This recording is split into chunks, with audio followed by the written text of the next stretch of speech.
The people of Princeville, North Carolina, are the first town believed to be founded by freed slaves, have less than 2 weeks to decide if they will stay in their flood-ravaged town. Of course, Princeville is 75 miles east of Raleigh, North Carolina. In 1999, Hurricane Floyd hit the town hard. Many describe the aftermath as a once-in-a-lifetime event. Fast forward to October of last year, after Hurricane Matthew breached Princeville's levee, causing historic flooding. Not all that is left of the town is homes ruined from the floods. The New York Times actually did a video on Princeville, and here is what they reported.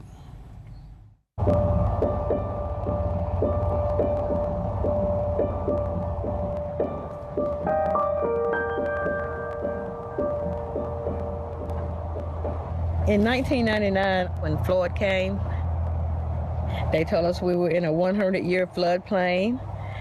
And so I said, well, 100 years, I'll never see another flood like this again, okay? But I did. Princeville, completely underwater. We did have a dike buildup, but the water actually went around the dike, and it came up behind my house and destroyed everything. Then a lot of the water also came up through the sewer systems. Are you worried about whether or not you'll be allowed to rebuild on this land? Yes, I am. Trying to do everything I can to make sure I'll still be able to stay in the same land that my forefathers bought so that we could have somewhere to live and go.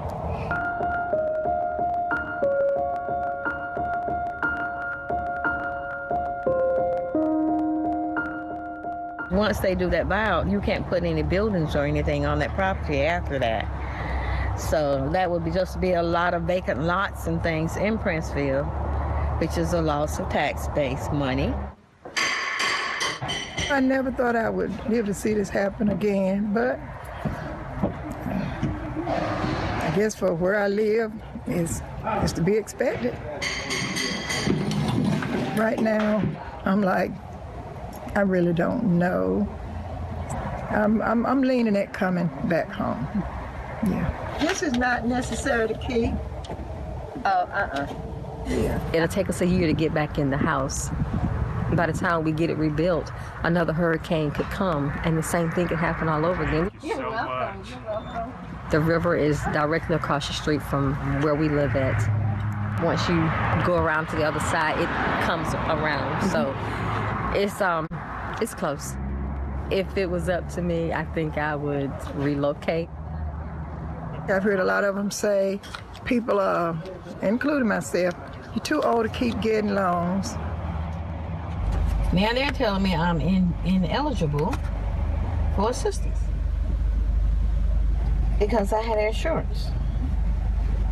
Is that enough to help you rebuild your house? No.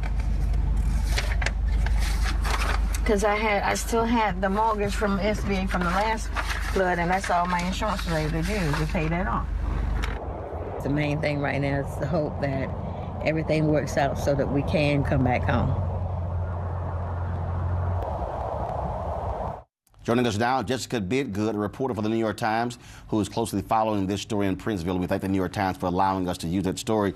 Jessica, they only got a couple of weeks to decide what to do. I mean, so what happens? So on March 31st, that is the deadline for everybody to decide whether or not they want to seek a buyout, seek reconstruction on their home, or mitigation, which would be kind of a reconstruction and then an elevation on their home. So people are looking at their options and making these decisions as we speak.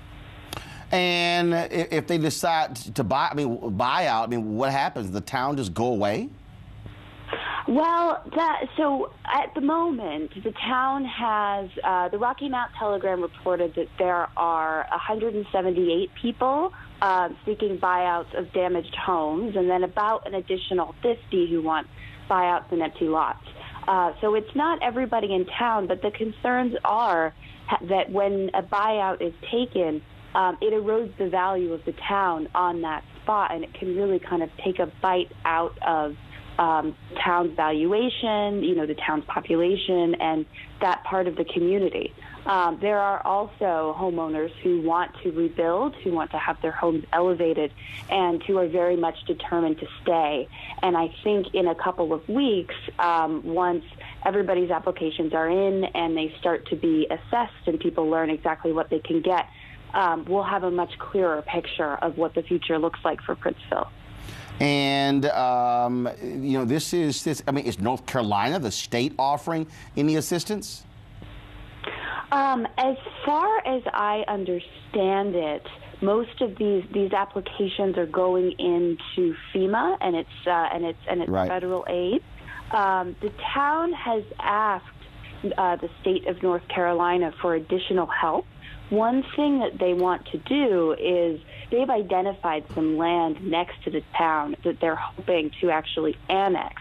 And that could, for now, be a place where temporary shelter could be, and eventually they'd actually like to build housing on it. But the town can't afford the land, so that's one request that they've made to the state is, can you help us? Can you help us get this land? Got it. Well, Jessica, be good. We'll be watching what takes place, and we'll check back with you in a couple of weeks. Okay? Okay. Thanks so much. Thanks a bunch. A peaceful protest turned deadly. 37-year-old black man was shot and killed by Baton Rouge police. His hands are in the air, and you still get shot by the cops. Oh my God, please don't tell me he's dead. We're not gonna let hate define us. Race is a big part of this. If truly all lives matter, then all lives need to matter equally. What we require is action. What we require is accountability. We understand that black lives do matter, and we will keep focused on this issue. NewsOne Now, every weekday morning at 7 on TV1.